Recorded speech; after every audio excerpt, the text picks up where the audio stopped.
né? Vamos lá, então, gente. Bom, eu queria iniciar hoje de uma maneira fazendo uma oração, né? Normalmente a gente já inicia fazendo devocional, mas eu gostaria de fazer uma oração nessa manhã. Pai, queremos render ao Senhor, Pai, nossa adoração, nossa reverência, nossa submissão, Senhor. Pai, estendemos, Senhor, meu Deus, Pai querido, as nossas vidas, Senhor, debaixo da sombra do Onipotente nesta manhã. Pedimos que o Senhor, Pai querido, nos conceda o pleno conhecimento da verdade através das suas escrituras. E que o Senhor traga a mente de Cristo sobre todos nós, Senhor, de forma que o Espírito Santo se sinta muito à vontade para ministrar essa palavra aos nossos corações e às nossas mentes, Senhor. Mas em especial, Senhor, que o nosso coração esteja neste momento, Senhor, livre de todo e qualquer tipo de preocupação, temor, medo, Senhor, que possa, Senhor, impedi-lo de receber qualquer coisa maravilhosa que o Senhor tem para nós nessa manhã. Desde já eu te agradeço em nome de Jesus. Amém. Amém, queridos. Vamos lá, então nós estamos em Lucas capítulo 6, pastor. Vamos lá, então. Certo sábado, enquanto Jesus passava pelas lavouras de cereal, seus discípulos começaram a colher e a debulhar espigas com as mãos, comendo os grãos. Alguns fariseus perguntaram: por que vocês estão fazendo o que não é permitido no sábado? Jesus lhes respondeu: vocês nunca leram o que fez Davi quando ele e seus companheiros estavam com fome? Ele entrou na casa de Deus e, tomando os pães da presença, comeu o que apenas aos sacerdotes era permitido comer e os deu também aos seus companheiros. E então lhes disse: o Filho do Homem é Senhor do sábado. No outro sábado, ele entrou na sinagoga e começou a ensinar. Estava ali um homem cuja mão direita era atrofiada. Os fariseus e os mestres da lei estavam procurando um motivo para acusar Jesus. Por isso, observavam atentamente, para ver se ele iria curá-lo no sábado. Mas Jesus sabia o que eles estavam pensando e disse ao homem da mão atrofiada: levante-se e venha para o meio. Ele se levantou e foi. Jesus lhes disse: eu pergunto, o que é permitido fazer no sábado? O bem ou o mal? Salvar a vida ou destruí-la? Então olhou para todos que estavam à sua volta e disse ao homem: estenda a mão. Ele a estendeu e ela foi restaurada. Mas eles ficaram furiosos e começaram a discutir entre si o que poderiam fazer contra Jesus. Bem, então nós iniciamos o capítulo 6, né, com a discussão acerca do sábado. Tá? Então Jesus começa, né, a falar sobre isso, né? É óbvio que o sábado, irmãos, ele está dentro dos mandamentos, né, como a necessidade de nós guardarmos, né, um dia de descanso ao Senhor. O próprio Deus descansou e há essa necessidade sim de descansar. Daí há toda uma controvérsia, questionamento, se tem que ser no dia exatamente do sábado, se tem que ser no domingo, enfim, né? Que o cristianismo mudou, era sábado e foi para o domingo, enfim. Mas a grande verdade é que numa grande maioria das pessoas hoje não se guarda mais esse fundamento, ou seja, não é nem a questão, eles ficam nessa discussão se é sábado ou se é domingo, acabam não guardando nem sábado, nem domingo, nem segunda, nem terça, tá? Então, assim, o princípio que é o que importa para nós, que nós precisamos guardar acerca disso é o seguinte: necessitamos a cada ciclo de sete dias, necessitamos, a cada ciclo, né, de 7 dias necessitamos guardar um dia, ou seja, descansar um dia e dedicar esse dia a Deus. É como assim, a cada 7 dias, 6, né, você vai vivendo, mas um você para tudo e você dedica então ao Senhor, tá?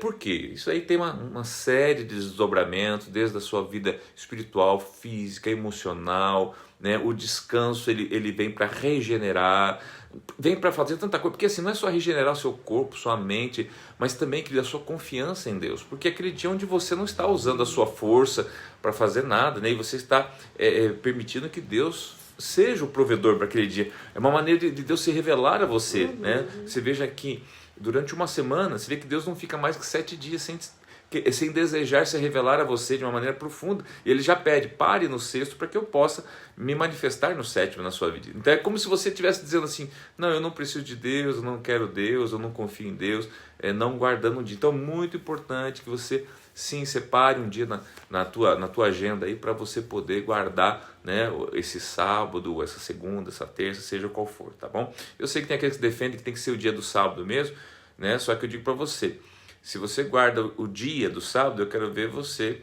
né, guardar o dia do sábado aqui e tua família, né, ou tua igreja virtual guardar o dia do sábado lá no Japão. Vai dar problema com o calendário. Então, cuidado com essa coisa, assim, de às vezes, muita radicalismo, né, na questão, assim, dias, datas, etc. Outra coisa que eu chamo a atenção, porque o verso 5 então lhes disse, né, o Filho do Homem é Senhor do sábado, porque eles estavam questionando se era lícito comer no sábado, né?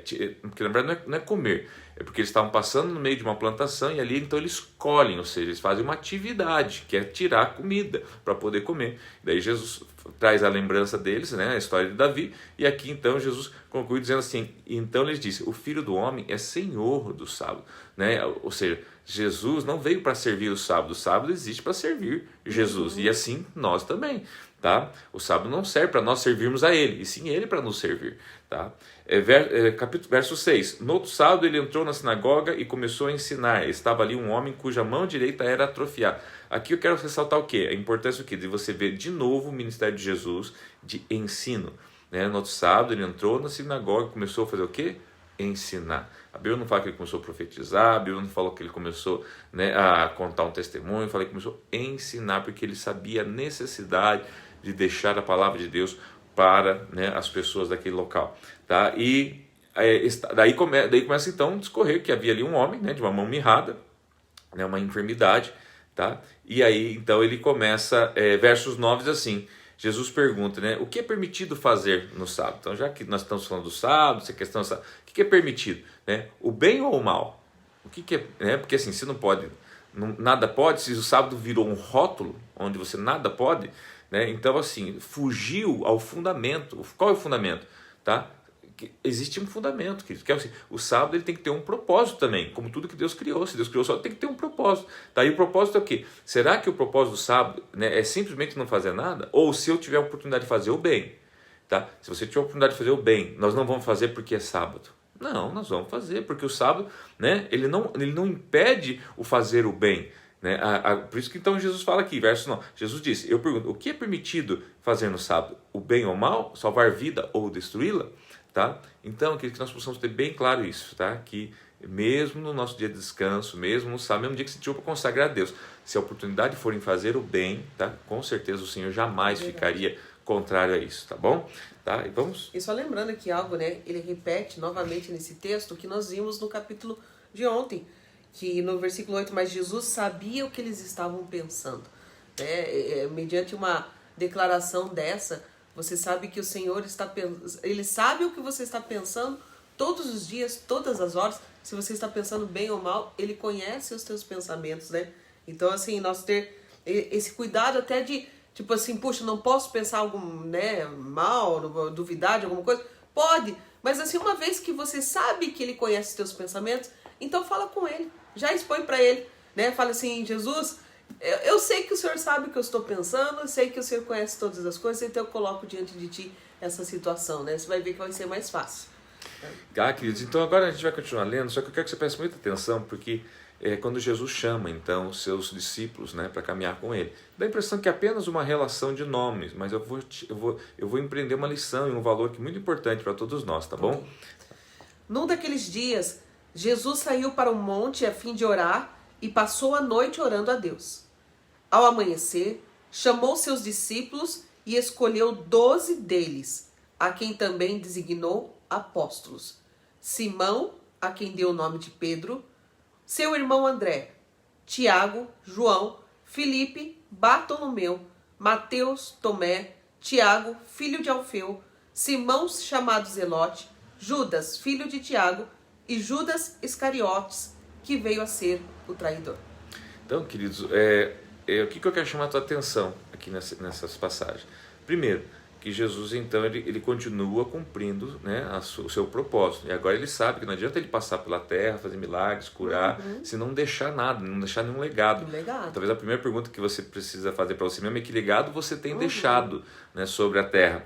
E observe que quando é para ele escolher o nome das pessoas, que ele iria investir a vida dele, né? A gente vê no versos 12 que naquele dia Jesus saiu para o monte a fim de orar, isso ele sempre fazia, mas passou a noite orando. Gente, era tão sério isso, você escolher com quem você quer andar, com quem você quer casar, com quem você quer viver, com quem, sabe assim, que você vê Jesus deixa pra gente, né? Essa lição, esse valor da importância e o que às vezes nós precisamos né, gastar um dia aqui orando, uma noite orando, né, buscando de Deus. E o versos 13 fala que ao amanhecer chamou os seus discípulos e escolheu 12. Queridos, Ele já tinha, né? se você só tem 12, você não escolhe, você só pega os 12. Agora, se você tem muitos, você tem que escolher dentre muitos. Então, observe que ele fala, ele chamou seus discípulos, chamou seus discípulos, está no plural, exatamente, plural. tá? E escolhe 12. Escolhe Então, 12. subentende o Que quê? ele já Havia tinha. um grupo, e havia um grupo grande.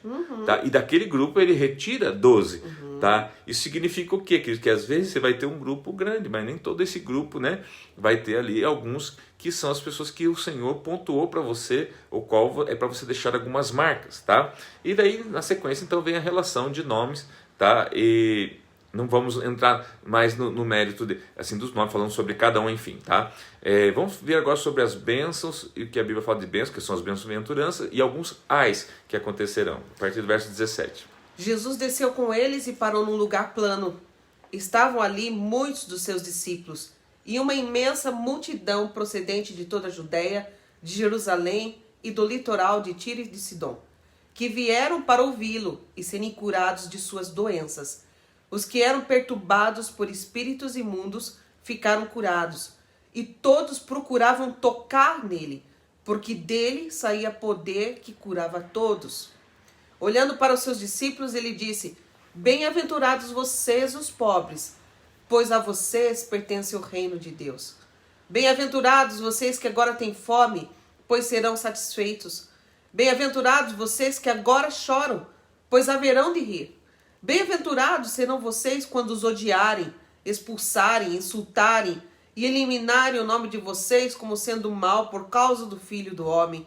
Regozijem-se nesse dia e saltem de alegria, porque grande é a sua recompensa no céu, pois assim os antepassados deles trataram os profetas. Mas ai de vocês os ricos, pois já receberam a sua consolação. Ai de vocês que agora têm fartura, porque passarão fome. Ai de vocês que agora riem, pois haverão de se alimentar e chorar.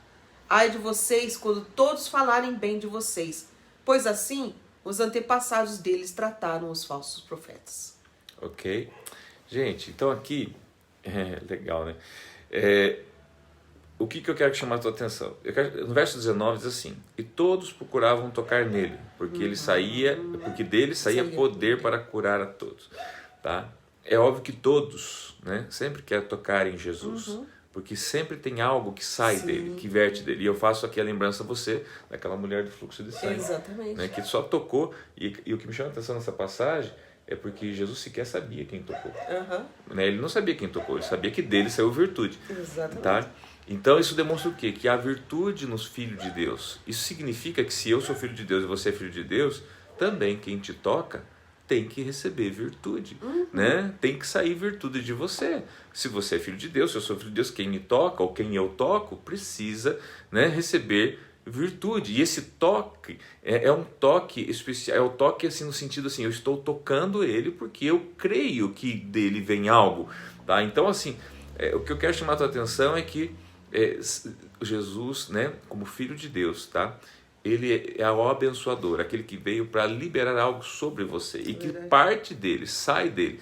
Tá? E hoje eu e você, como filho de Deus, devemos também, né, refletir a imagem dele, tá? De forma que possamos, no nome de Jesus Cristo, também, né, permitir que virtude saia de nós e recebamos virtude também de quem nos toca. Tá? Outra coisa que eu chamo a atenção, porque vem uma relação daí de bem-aventurados, né, ou bem-aventuranças. Bem-aventurado você que tem fome, bem-aventurado você que chora, né? Dá a impressão que, é bom chorar, é bom sofrer, né? É bom ser insultado. Não, não é bom. O que ele está tentando dizer é o seguinte, tá? Você não está livre disso. É isso que ele está querendo dizer. Vocês não estão livres dessas coisas. Mas bem-aventurados se vocês souberem como passar por elas, tá? Que às vezes passar, é simplesmente passar, queridos, não é reagir a elas, tá? No 23 ele diz, né? Regozijem-se nesse dia e saltem de alegria, porque grande é a sua recompensa no céu. Pois assim os antepassados deles trataram os profetas. Tá. Então assim, ele está deixando claro o seguinte, lembra lá dos profetas, lembra como trataram eles, foi assim mesmo, tá? Mas bem-aventurados, vocês serão recompensados, não se preocupe. Não reaja, não devolva, É né? verdade. Não pague o mal, né, com o mal, de forma alguma, né? Sabe assim, permaneça na sua... Lembre-se que você é filho de Deus e se esconda na sombra, né, do Onipotente, como disse o pastor Marcos hoje pela manhã, quando ele falou da sombra, né, de Deus. O versos 24 fala dos ais. Então, ai de você rico, ai de você que tem fartura, ai de você... quando falarem bem de você, dá a impressão que é um problema ser rico, dá a impressão que é um problema ter fartura. Tá? Não, querido. Aqui ele está dizendo o seguinte: ai de você rico, no sentido de que você que tem muito, tá? E confia nessas coisas, né? E se coloca a tua confiança nessas coisas, tá? E não usa também daquilo que você tem para o reino de Deus. Ele está dizendo que você está vivendo iludido por uma falsa realidade. É isso que o texto está querendo dizer para nós. Está sendo consolado por essas coisas, mas não estão consolando outros, não ajuda na obra do Senhor, não ajuda uma igreja, né? Então, nesse sentido, sim. Então, queridos, assim, é importante que você entenda, porque senão a gente já vai assim no tópico: puxa, Deus tem alguma coisa contra ser rico? Claro que não. Ele é rico, como é que ele teria alguma coisa contra ser rico? Agora, como é que Deus utiliza a riqueza dele? Para ele, talvez é o que menos usa, né? É mais para nós, é mais na construção do outro, do próximo, tá? Ele negou a nós qualquer coisa? Também não, né? Tá? Então, queridos, que a gente possa compreender tanto as bem-aventuranças quanto os ais. Vamos falar agora um pouquinho sobre o amor aos inimigos, irmão. O capítulo de hoje, ele é bem pessoal, né? Ele fala bem pessoalmente para cada um de nós, tá? Vamos lá, verso 27. Mas eu digo a vocês que estão me ouvindo: amem os seus inimigos, façam o bem aos que os odeiam, abençoem os que os amaldiçoam, orem por aqueles que os maltratam. Se alguém bater em você numa face, ofereça-lhe também a outra. Se alguém tirar de você a capa, não o impeça de tirar a túnica. Dê a todo aquele que lhe pedir. E se alguém tirar o que pertence a você, não lhe exija que o devolva. Como vocês querem que os outros lhes façam, façam também vocês a eles. Que mérito vocês terão se amarem os que os amam? Até os pecadores amam os que os amam. E que mérito terão se fizerem o bem àqueles que são bons para com vocês? Até os pecadores agem assim. E que mérito terão se emprestarem a pessoas de quem esperam devolução? Até os pecadores emprestam a pecadores, esperando receber devolução integral. Amem, porém, os seus inimigos. Façam-lhes o bem e prestem a eles, sem esperar receber nada de volta. Então a recompensa que terão será grande, e vocês serão filhos do Altíssimo, porque Ele é bondoso para com os ingratos e maus. Sejam misericordiosos, assim como o Pai de vocês é misericordioso. Queridos, aqui é uma coisa bem difícil. Por quê? Ó, né, a gente tem que ser verdadeiro, realista, cada um, né? Se não concorda comigo, também tem liberdade. Mas olha só, mas eu digo a vocês que estão me ouvindo, versos 27, né? Façam bem os que os odeiam. Né? Ame os seus inimigos. Ame os seus inimigos. Faça bem. Faça eu digo bem. pra você, é fácil amar, irmãos, qualquer pessoa, desde que não seja inimigo. Então aqui, o que a gente tem que entender? Que Jesus está ensinando para nós o seguinte: algumas tarefas que imprimem em nós exercício. Isso aqui é um exercício. Exatamente. Tipo assim, não é fácil, não. Porque também se a gente fala assim, puxa, isso aqui, como é que eu vou... Não, eu não vou ser hipócrita, eu não amo meu inimigo. Ele não está dizendo assim, não, você deve amar, você tem que amar. Ele está falando, não, você tem que se exercitar a isso, tá? E se você vai fazer esse exercício, como qualquer outro exercício, vai chegar uma hora que vai surtir o efeito, né? O exercício vai gerar frutos. Então, assim, os seus inimigos você tem que exercitar, tá? Exercitar o quê? O amor, tá? Exercitar. Por isso que daí ele continua dizendo, abençoe o que amor. Isso é um exercício. É óbvio que ninguém quer abençoar quem está amaldiçoando, mas é um exercício. Ore, porque é um exercício. Vocês estão entendendo? Agora, interessante que quando a gente vai empreendendo esse exercício, pastor André, vai ajudando a gente. Porque começa assim, o exercício já é a prática daquilo que você tem. Se você é amor, você dá amor. Né? Porque a pessoa que amaldiçoa, ela está dando aquilo que ela é. Né? Então ela está exalando de dentro dela algo que ela é. Então por isso que ela amaldiçoa, por isso que ela fala coisas ruins. Mas se você é amor, então você vai exalar aquilo que você é. Então cada um dá aquilo que tem.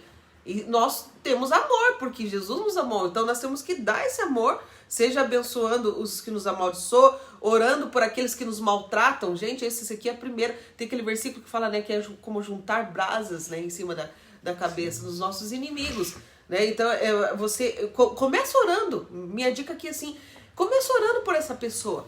Sabe? E daí você vai entendendo que o Senhor vai fazendo Ele vai trabalhando com você e vai trabalhando com a pessoa. É uma oportunidade de Deus trabalhar na tua vida e na vida dessa pessoa. E querido, e o versos 30 eu pontuei uma coisa, né? Porque na hora que eu li isso aqui me veio uma coisa na cabeça. Eu falei, puxa, é pontual que a gente reparta isso. De todo aquele, né, dê a todo aquele que pedir, e se alguém tirar o que pertence a você, não lhe exija que o devolva. No sentido que quando alguém te toma alguma coisa, não exija que devolva. E na hora que eu li isso aqui me veio assim, algumas pessoas que eu soube, né, que morreram, né, em assalto, por exemplo. Que a pessoa foi assaltar, não quiseram entregar Esses dias nós fomos fazer uma visita, o rapaz não quis entregar um celular, levou lá 4 facadas, irmãos, quase morreu. Né? Teve assim, um jovem, né? E a pergunta que eu queria que vocês pensassem é o seguinte: essas pessoas, talvez algumas vocês conheçam, que morreu tentando não entregar um carro, não entregar um bem, não entregar alguma coisa, tá? Se hoje pudesse voltar atrás, você acha que elas continuariam com a mesma posição, né? Sabendo que iam morrer, né? E sair dessa vida e deixar todo o propósito, ou ia entregar aquilo falando assim, não, isso é material. Material, não há dúvida que a gente sofre sim, né? Porque você sofre para ter, mas nada é mais importante que a vida. Então aqui fica uma reflexão para você pensar na importância da sua vida. Então nada é mais importante do que você estar vivo para cumprir os propósitos de Deus. Se não estiver vivo, como é que vai cumprir os propósitos de Deus, tá? E agora voltando a falar um pouquinho então lá da questão dos inimigos, né? O 31, né, pastor, é pontual, porque ele diz assim, você trate os outros, né? Como vocês querem que os outros lhes façam, façam também vocês a eles, né? Então, trate as pessoas como você gostaria de ser tratado. Todos, sem exceção, né, pastor? Sem exceção. E eu creio que Jesus encerra essa discussão acerca disso, ou não, discussão, essa explanação acerca disso, com uma pergunta, que é o verso 32, que é: que mérito vocês terão se amarem os que os amam? Ele falou assim, até os ímpios fazem isso, né? Observe que ele tá nos dando uma dica, assim, que se a gente quer ter mérito, né? Se a gente quer ter algum mérito, né? Tudo é pela graça, é favor, né? Imerecido. Mas se a gente quer ter um mérito em alguma coisa, como é que você quer ter mérito, né, por alguma coisa fácil? Não, tenha mérito não por coisas difíceis. Né? Então ele está nos dando uma dica aqui, tá bom? E verso 33 ele conclui dizendo: sejam misericordiosos, exerçam misericórdia, assim como o Pai de vocês é misericordioso. E às vezes eu penso muito nisso, porque às vezes, né, às vezes eu sou uma pessoa que eu acredito que eu tenho bastante misericórdia, mas às vezes parece que a misericórdia foge da minha vida, irmãos. Eu não consigo achá-lo, né? Daí eu lembro de Deus, da misericórdia que Ele teve na minha vida, e isso me faz novamente voltar ao plano de Deus. Então vamos falar agora sobre o julgamento ao próximo. Nós somos bons nisso, irmão. Vocês vão ver que vocês são bons nisso. Presta atenção, verso 37 em diante. Não julguem e vocês não serão julgados. Não condenem e não serão condenados. Perdoem e serão perdoados. Deem e será dado a vocês uma boa medida, calcada, sacudida e transbordante será dada a vocês. Pois a medida que usarem também será usada para medir vocês. Jesus fez também a seguinte comparação: pode um cego guiar outro cego? Não cairão os dois no buraco? O discípulo não está acima do seu mestre, mas todo aquele que for bem preparado será como o seu mestre. Por que você repara no cisco que está no olho do seu irmão e não se dá conta na viga que está em seu próprio olho? Como você pode dizer ao seu irmão: irmão, deixe-me tirar o cisco do seu olho, se você mesmo não consegue ver a viga que está em seu próprio olho?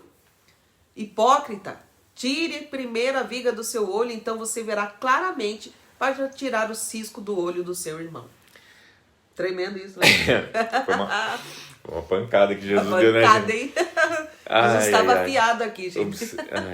Quando eu vejo esse 37, né, e ele começa, né, não julgue. Então, o primeiro verbo é julgar, né, não julgue. Daí ele fala, não condene. Não condene. Daí ele fala, perdoe.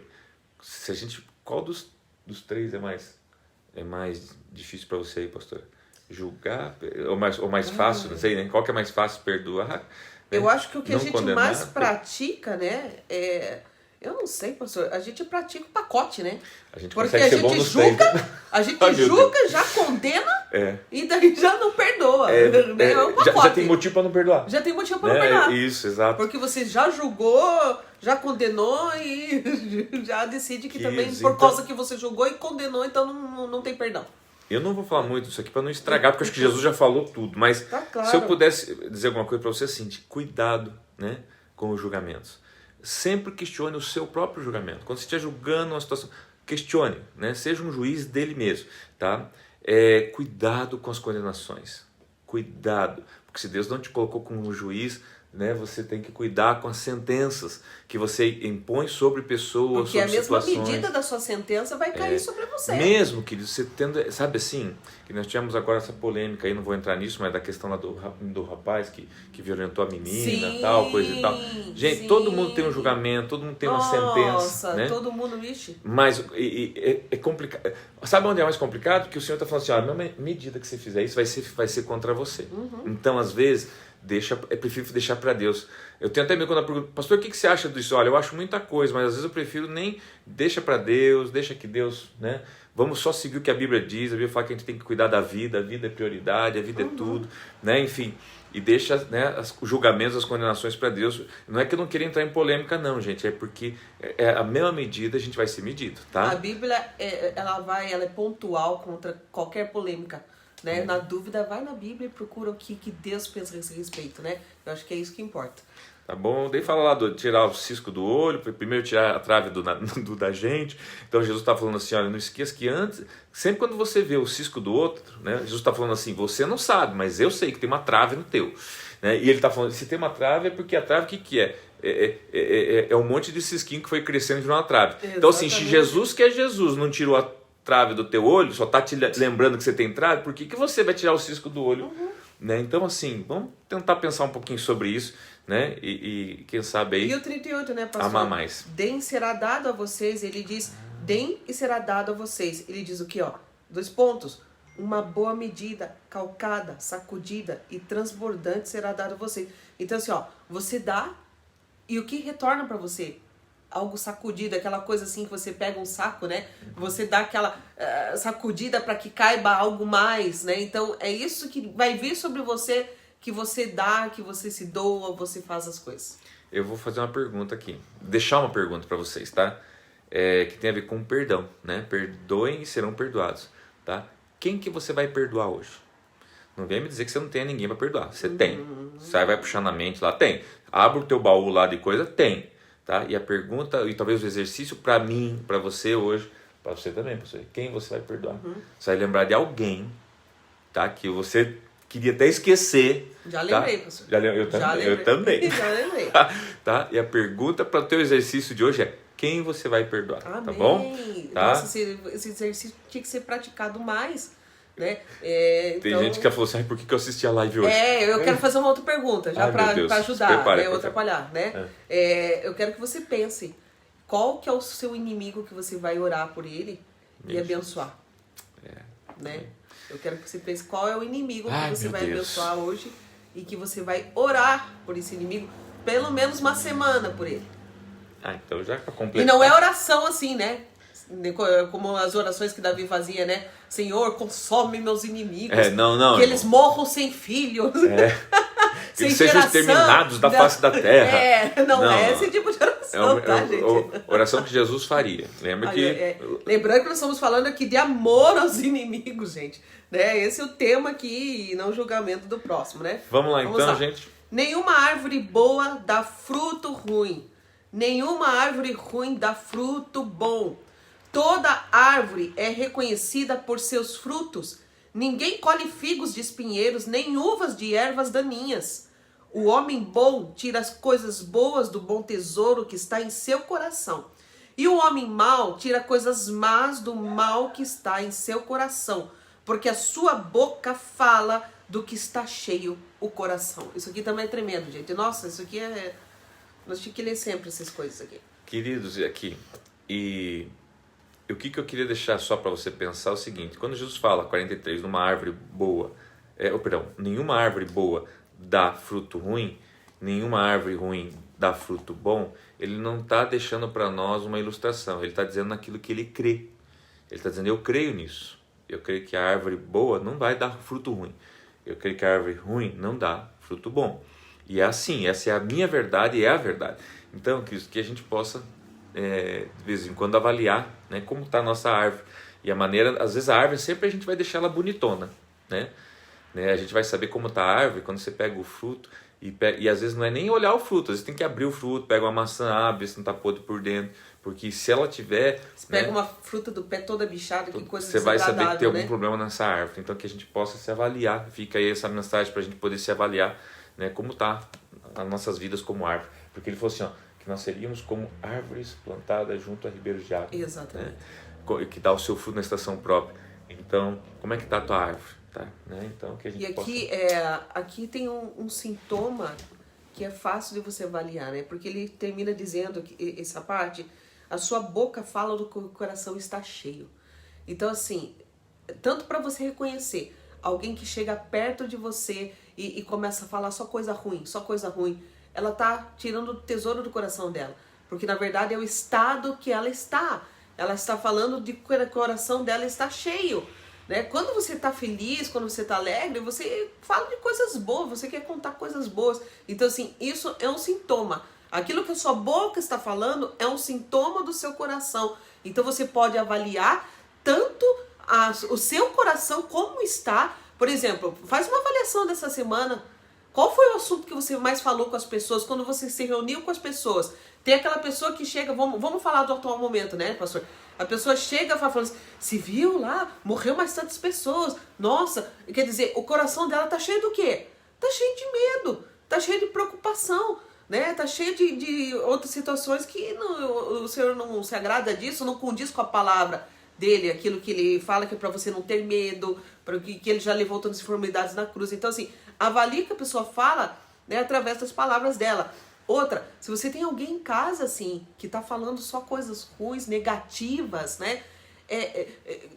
Eu avaliei, vi que esse leva coração igreja, tá ruim. Leva pra igreja essa pessoa. Começa a orar por essa pessoa, porque a gente já julga, né? Nossa, só fala coisa, mas às vezes o coração da pessoa que tá assim, ela tá precisando de ajuda. O que a pessoa fala está determinando se ela precisa de uma ajuda, de uma oração, de uma palavra. A pessoa que fala alguma coisa ruim pra você, eu falei assim, mas espera aí. Eu falei assim, querido, como é que eu posso ajudar você?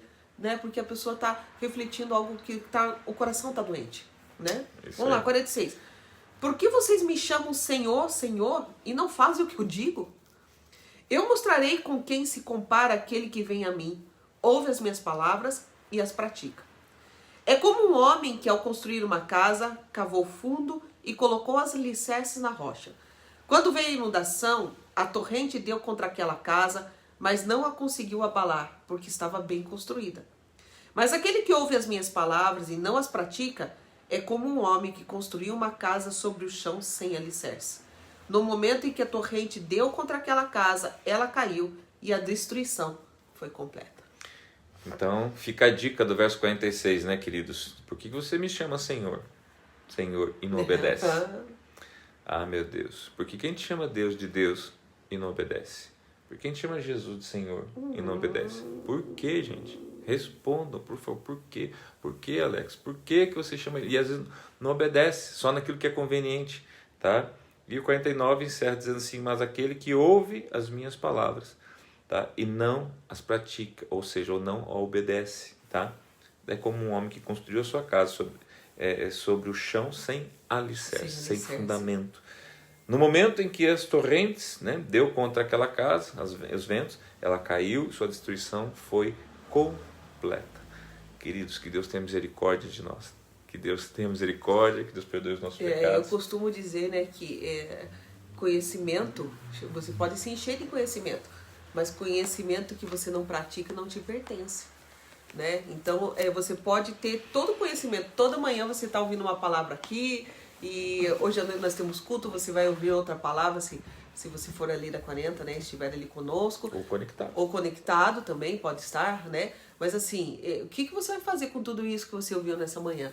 Né? Se você só ouviu, né, pode ser que você fique com os fundamentos abalados. Mas se você praticar, ele diz que você é como uma rocha firme, né? A gente costuma dizer que que as situações que estão acontecendo nesses últimos dias veio para mostrar quais são os fundamentos das pessoas, né? Porque aquelas que estavam com fundamentos firmes, você viu que elas permaneceram e ainda deram uma alavancada, né? Isso, é claro isso dentro da igreja. A gente com pastor e com pastora subiram o nível. Porque veio, né, as tempestades, veio a crise, veio o coronavírus, e essas pessoas que estavam com o fundamento firme, né, elas até estremeceram, mas não caíram. Deram uma alavancada na vida delas. Agora, aquelas que estavam mais ou menos, gente, que não eram praticantes da palavra, que eram, né, meia boca ali, essas estão em declínio espiritual e correndo forte risco de morte espiritual.